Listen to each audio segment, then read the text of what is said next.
to my segment Love and Reality. I'm Anna Sierra and you're joining me on my channel. I'm going to start by posting it on this main channel just so I can connect it with my original followers. So if you're here on the channel, hit the like and subscribe and eventually share this video. I am starting to build out my other channel, which is going to focus more on some of this reality TV content that is like love and relationship based, because the algorithm is weird. So if I'm posting this on my channel that I've done almost exclusively sister wives on, it throws it completely off.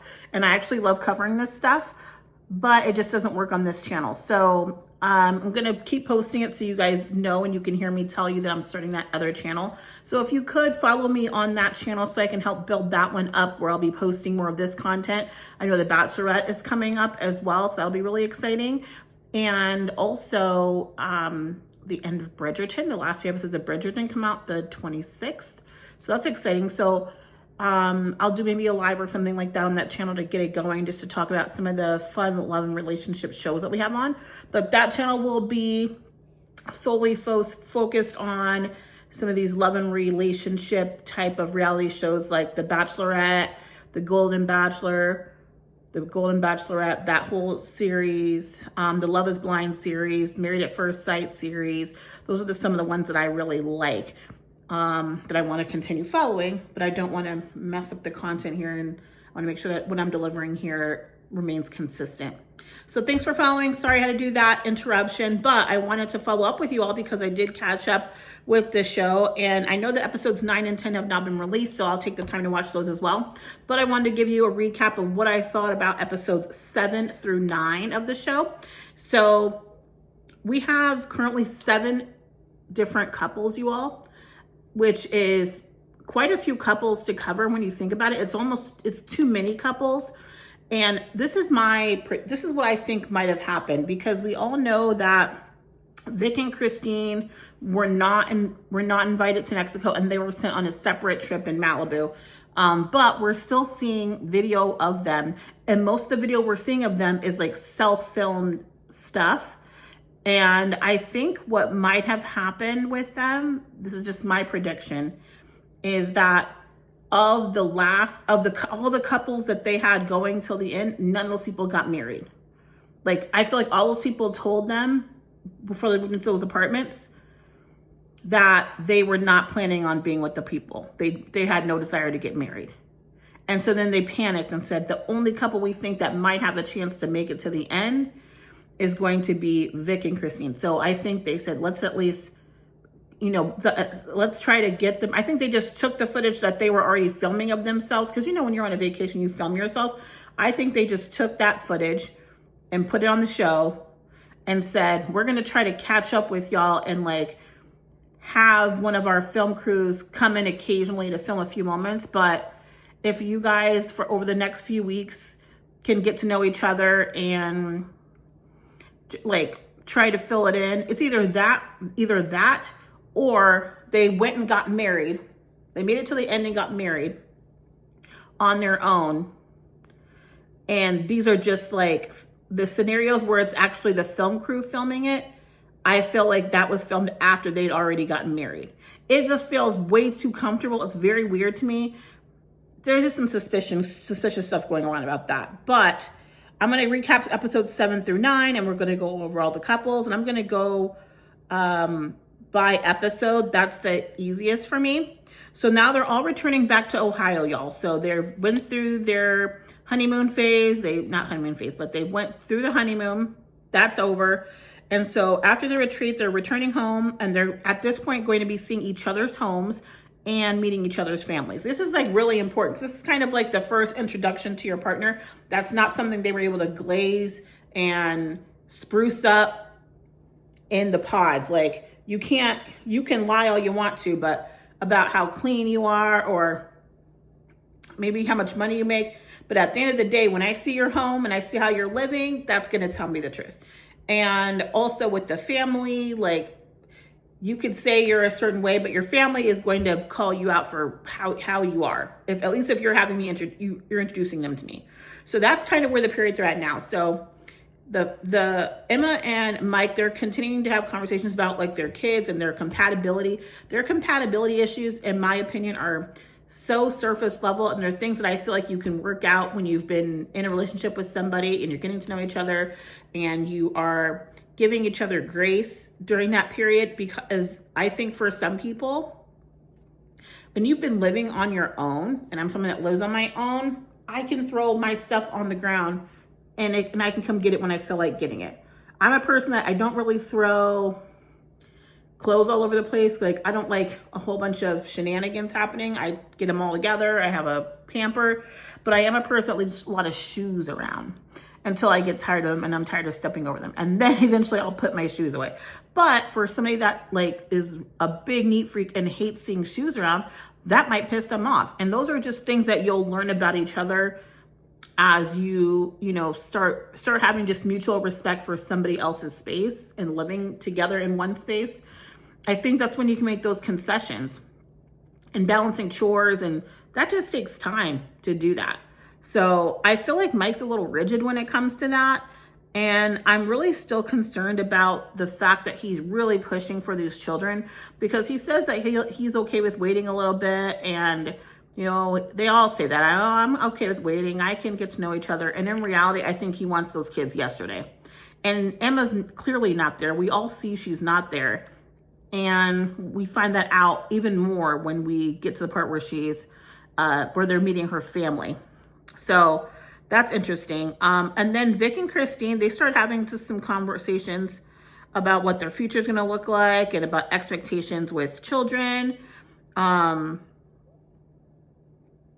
this is also where they are going to be meeting her mom, which Christine's mom is interesting. She looks a little road hard. But I know that Christine kind of mentioned some things about her mom, but it feels like most of the stress she kind of connected to her father, but I don't think her mom's like free and clear. But I think the religion portion from Christine, like the connection she has to religion, has probably had her putting her in a place where she can forgive her mom and has allowed for her to have a relationship again. Because it seems like they had at some point a little, a suspicious relationship. And I felt kind of weird about that Vic and Christine relationship from the beginning, because I felt like he was actively seeking out a woman that came from a traumatic background, not only just so he could relate to them because of his, but also so that maybe his situation doesn't look as bad. And she's a lot younger than him too, which he brought up things about femininity, and I don't know. I'm a little worried about maybe his controlling nature. He seems really calm, overly chill, and I don't know what he looks like angry. I haven't really seen a breath of emotion. Like, I haven't seen any variety in his temperament, which is a little alarming to me. It's like because I just don't think you're always like this, just like flatlined. So I think that's something Christine, maybe she's working on her end, but I'm just a little leery of someone that I've seen no variety in emotion, because then I don't know what you look like, mad or sad, or you just kind of seem whatever about everything. Or maybe you only have two temperaments, which is this and terrifying anger, which is really scary. So we'll see. We'll keep following Vic and Christine from the little clips that we get, because they're not really featured. Ashley and Alex are kind of talking about tough questions from Ashley's father at dinner. This guy was a piece of work. They're all jerks, really. But the one good thing about her dad is that he's getting to the bottom of this. He is a divorce lawyer. And you know what was interesting? What I'm finding very consistent across most of these families is that the women aren't doing much talking, and like the moms. It feels very patriarchal. It feels like the men are the ones speaking for the family. And I'm not saying that that's totally trouble, because my dad was very much represented our family. But to not have the women have much of a voice or an opinion in something like this, where you are meeting a person that's going to be in a relationship with your daughter, as a mom, to not have more voice is interesting. to say the least. A couple of families they did, like with Mike's family and Emma. Mike's mom was very vocal. Oh, that's an Italian mom. You ain't shutting her up. But I did find with Ashley's and also with Brittany's, it was quiet. We didn't meet, what's his name's? Devontae. We didn't meet Devontae's family, which I thought was, I'm curious to see how that's going to go. But yeah, that's kind of how that started going with Ashley and Alex. And his dad's basically saying, he's like, I don't think honesty is Alex's strength, which I didn't. I've never seen a man, I don't think that man has a job, y'all. I don't think he has a job. And I think his idea of being a finance bro is that he's went on one of these stock exchange websites. Like I have an Alinea account. Okay. That's like basic stocks. I don't have to know what I'm doing on there. And I think he threw some money on there and learned about crypto or whatever. And now he thinks he's a stockbroker. Now he thinks he's like a major trader. And I don't think that's what he's doing. I think maybe that's his dream of what he wants to do, but I just don't believe it. I also don't think his mom is really his mom. She's very much given paid actor. I just think his life is a lie. And I think it's because, you know, he talks about how his dad had multiple families and that he finally met his dad in New Zealand. And I just think he's felt really abandoned at life and he's just making it up as he goes along. And he's been hanging out with these pro athletes that have picturesque type lives that he will never have. And I don't think he handles that well. He is very much a keeping up with the Joneses mentality. Have you guys seen that movie? I think it is called Keeping Up with the Joneses, where they basically are faking the whole life is a fraud. It's like a sales ploy where they put these actors and they have to pretend they're a family and they put them in a home in a neighborhood and they're moving in all this product and their houses look like showrooms and their job is to infiltrate neighborhoods and create friends and bring these people into their homes so they can see all these products that they're having to convince these people to buy these products to keep up with the Joneses. It's giving that. It's very much giving that. If you haven't seen that movie, great movie, mind you. But Amber Heard's in there. And is that Jennifer Aniston? I can't remember who the mom is, but I know the daughter is Amber Heard. And I need to watch that movie again. That was a great movie. But he gives very much a keeping up with the Joneses feel. And I don't believe a word he says that comes out of his mouth. Also in episode 7, Chris and Jessica start having issues pretty quickly. Like Chris just basically disappears and like he starts disappearing for like long periods of time after returning to Ohio. And when they have a conversation about it, he's very dismissive. He's just kind of like, well, I don't need to check in all the time. And Jessica's like, well, I mean, you're my fiance now. Like, we're not casually dating. And so you could just tell he's basically setting up this scenario for him to leave her. And also he gets to see her house. And the way they're living, y'all, is like, it's not that he doesn't have a nice house. It's just that he's got a cute little like apartment downtown, thinks he's the man. And then he probably a lot of his relationships, he's been the man. Like, oh, look at me in my city apartment and blah, blah, blah. Then he goes to her like almost $1 million house in the burbs. And he's trying to act like it's just nothing. Like, oh, you know, I mean, it's kind of way out here. And she's like, well, it's really not that bad. I mean, I've had that same experience since purchasing a home where they kind of try to knock you down a few pegs instead of just being like, oh, your home's lovely. You know, it's kind of like, oh, it's just so out there. And, oh, well, there's no need for all that space. It feels like a waste. And because it's kind of, it's messing with them and their own insecurities. And that's the kind of vibes Chris gave when it came to seeing her house. And she just seems like she's so excited to have him there. She's not even thinking about that. It's like so far from her thought process. She thinks he's the most amazing thing since sliced bread.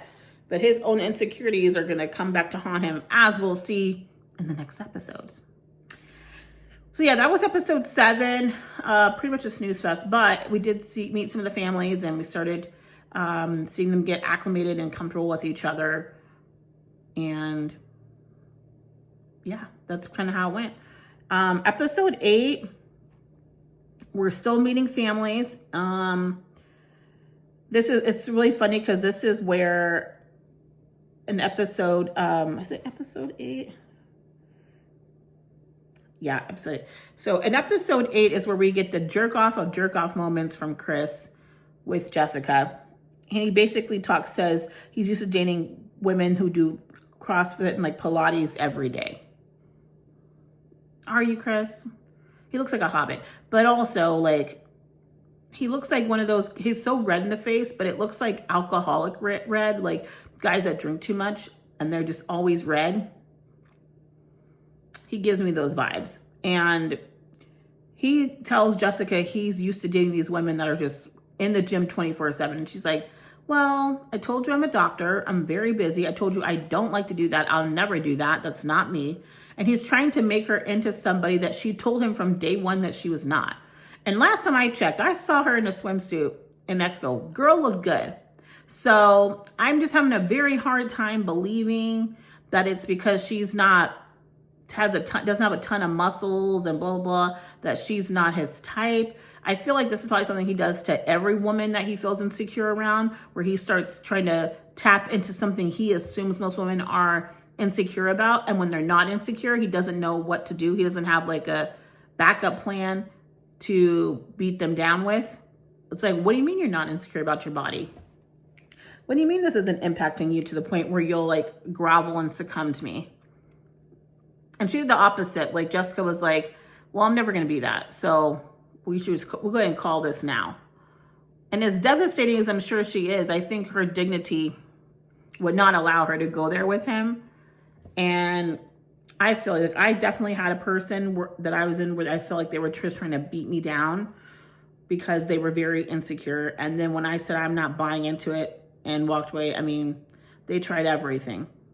And I knew that person would come out again. I just knew this is who you are. You're not really a good person. And you have a lot of insecurities that you need to work through. And instead of facing that, you'd rather beat me down and make me seem like less of an individual so I'll feel bad about myself to make you look good. No thanks. And he goes to Connor. This is where it really pisses me off as these episodes go on, because Connor, who's with Breezy, has been nothing but a friend to Chris. And when he ends up, as soon as he says all this stuff to Jessica, Chris is a total jerk and slides into Breezy's DMs like a weirdo. And Breezy notices it, which I don't think, she's not a good person either. But however, she wasn't actively seeking this guy out. And then Connor knows this, but he still is being a friend to Chris and is not assuming the worst, and goes and talks to him about Jessica and says, hey, if you're not done, if you're not trying to end it, you know, you need to fight for her. Like, you need to put the work in and the time to get her back.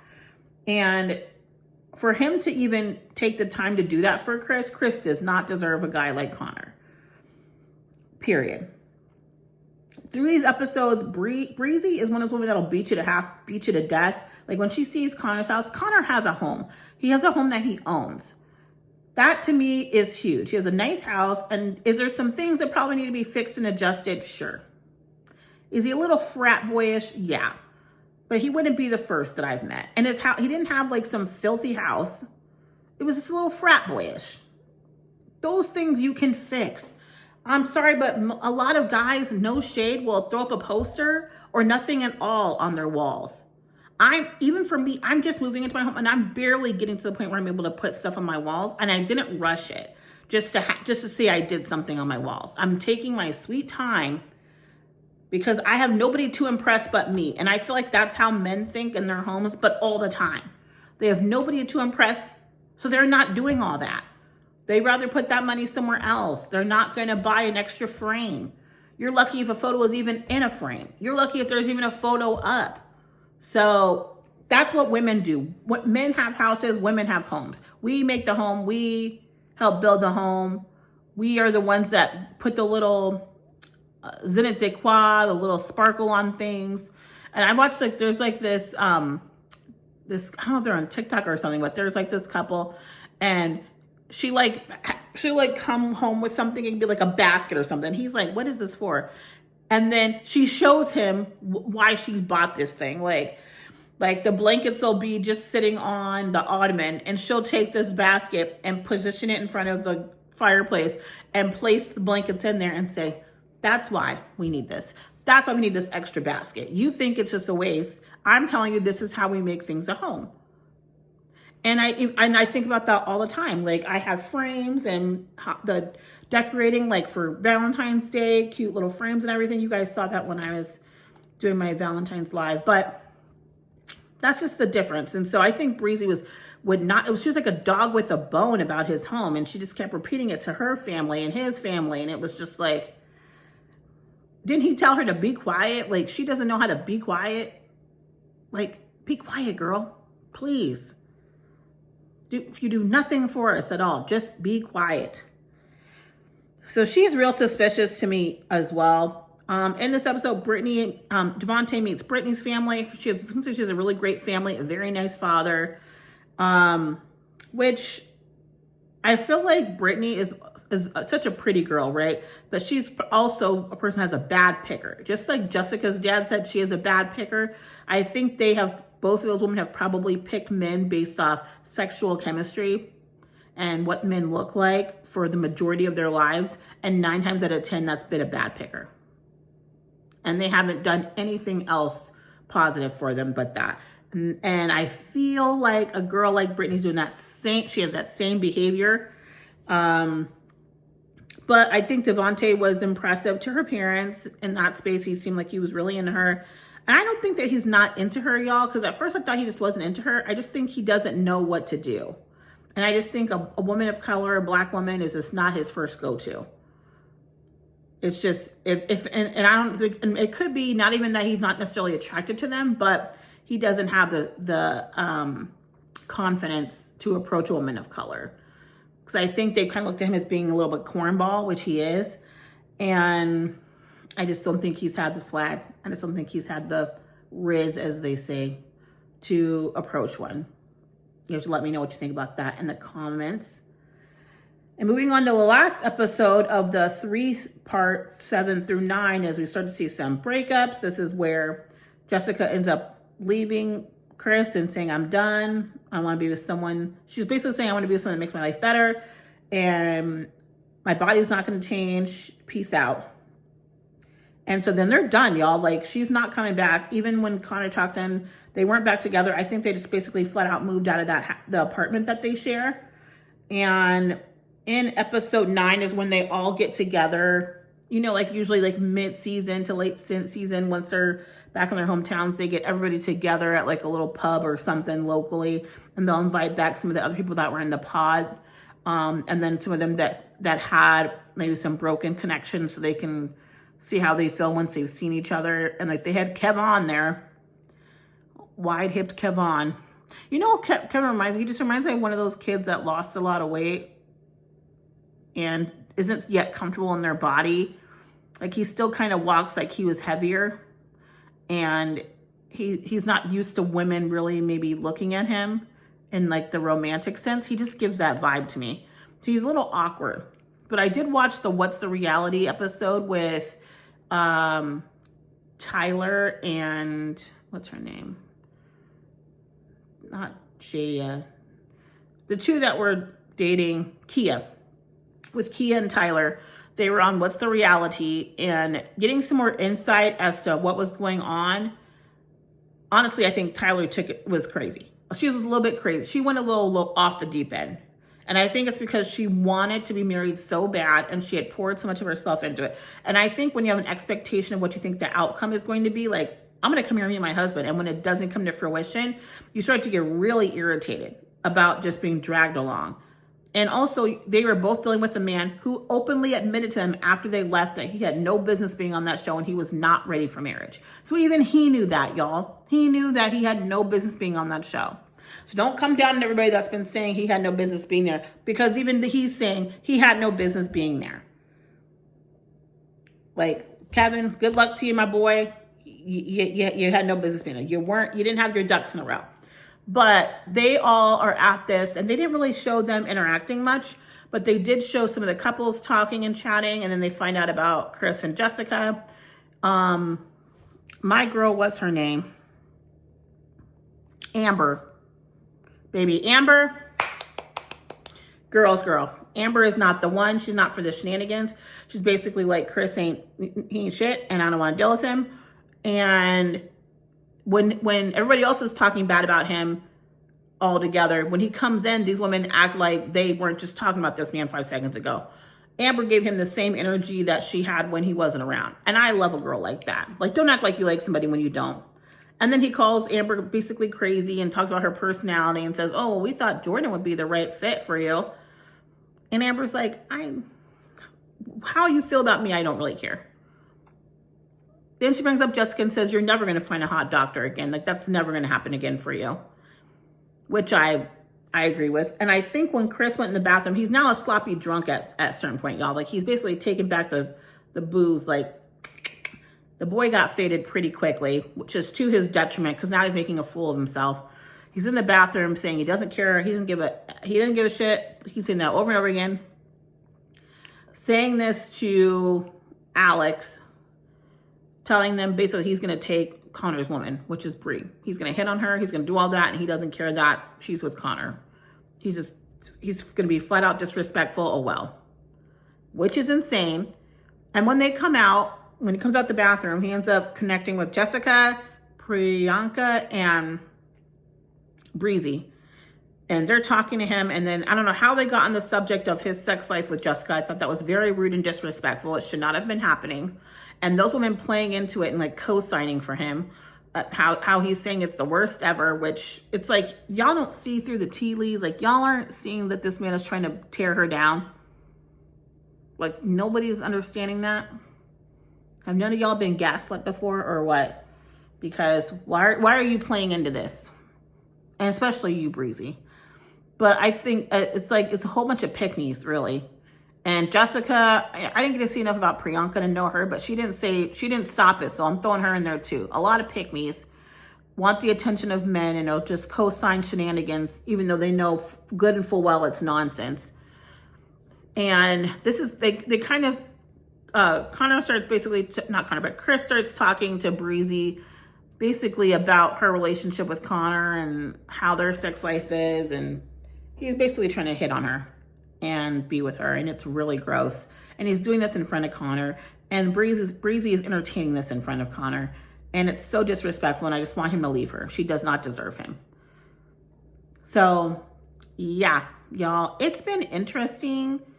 This season, it's a lot more interesting than last season. Even though I like the people better on last season, I like the storylines better on this one. So we're going to go to storylines. Oh, I didn't even get to talk about how Emma, they meet Emma's family. I don't remember which episode it was. It's from one of the 7 through 9. But Emma meets Mike's family. Mike meets Emma's. What's so funny is, like, Mike has one of those Italian moms that's like, can see right through people. And I think she doesn't feel that Emma's that genuine. So, like, even things when she's talking about the pasta sauce and stuff, I think she just kind of calls her out because she just doesn't really feel like she's very genuine. And I don't really think she is either.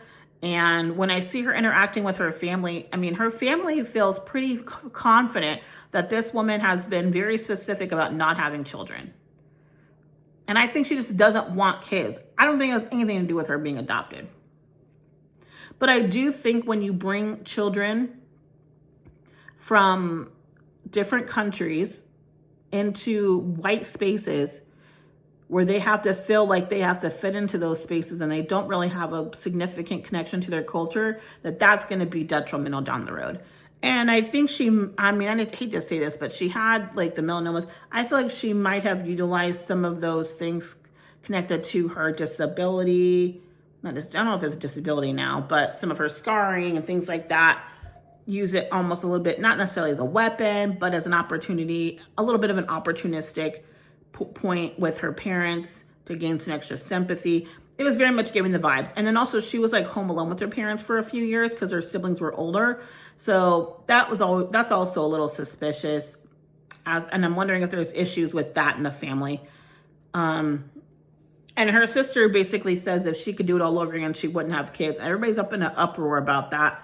I don't have children, so you're not going to see me judging her. I didn't have them to begin with. But I don't know, maybe her sister had kids with somebody she probably shouldn't have, at least not with maybe a full partner, where she feels like she's doing it on her own and has like completely lost herself. And the amount of women I see with not PTSD, but postpartum, you might have thought you wanted them, then you get them, and who knows.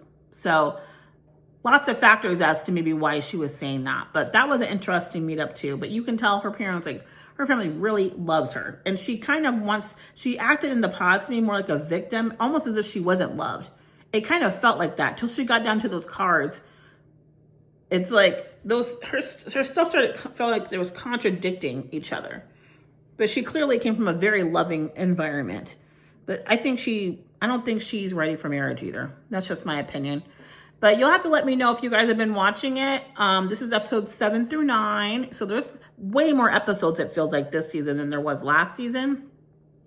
There's 2 more that were released that you can watch. So I'm going to have to get into those so I can make a reaction to that. So we'll see how I feel about those. But until next time, thank you guys so much. If you're watching this for the first time on my Red Lipstick Reality TV channel, hit the like, hit subscribe, hit share, and then jump on over to my new channel, which is Love and Reality. I'd love for you guys to join me there. It's like Love and Reality with Anna C. So it should be fun. Good times over there. I'll put the link in the bio or in the notes, show notes. That way you can just get over there and connect. And I'm going to like connect that channel to this video. Hopefully that helps. So thank you guys. Hope to talk to you soon. Bye.